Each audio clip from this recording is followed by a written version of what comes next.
ओम न जायते म्रियते वा कदाचित्राय भूत्वा भविता वा न भूय अजो नित्य सातयो पुराणो न हन्यते हन्यमाने शरीरे। भगवान श्री कृष्ण अर्जुन को इस श्लोक में बता रहे हैं कि अर्जुन, यह आत्मा किसी काल में भी न तो जन्म लेता है और न ही मरता है, और यह अजर और अमर है, नित्य है। तो किसी काल में भी आत्मा का जन्म नहीं होता। जन्म किसका होता है? जन्म होता है हमारे अहंकार का। ये जो भिन्न भिन्न शरीरों में प्रकट होता है वो हमारा अहंकार प्रकट होता है। इस शरीर के मरने के बाद हमारा बचता है अहंकार, और वो अहंकार ही नए नए शरीरों में प्रकट होता रहता है। किंतु ये जो आत्मा है, जो इस आत्मा को जान लेगा तो वो अपने आप को जान लेगा, और ये आत्मा कभी जन्म नहीं लेता।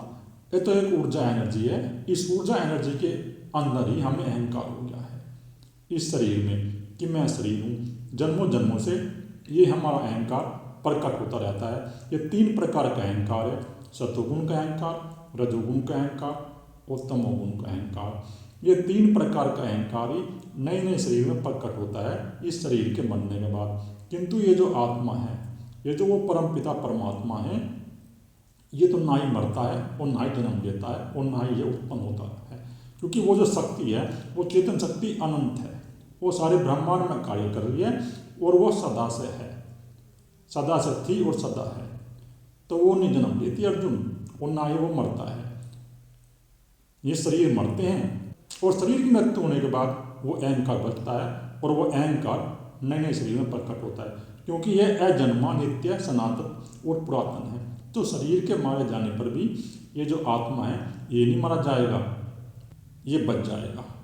अब इसी श्लोक में भगवान श्री कृष्ण ये बता रहे हैं कि वो जो जीव आत्मा है उसको कहा गया है अहंकार, और वो जो आत्मा है वो परमपिता परमात्मा है।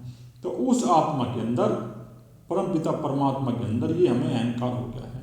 तो शरीर के बनने के बाद ये अहंकार बचता है, और जो मनुष्य स्वयं की खोज करेगा और स्वयं की खोज करके ध्यान के द्वारा या कर्म योग के द्वारा या ज्ञान योग के द्वारा अपने अहंकार को नष्ट कर देगा, तो समझो फिर उसका अहंकार भी प्रकट नहीं होगा, तो उसका मोक्ष हो गया।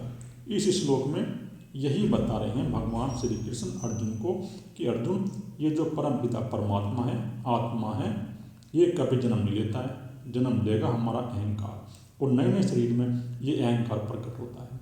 तो तुम शोक मत करो और तुम मोह मत करो, क्योंकि ये आत्मा न कभी मारा जाता है और ना ही इसको कोई मार सकता। तो अर्जुन को यही बता रहे हैं भगवान श्री कृष्ण इस श्लोक में। ओम।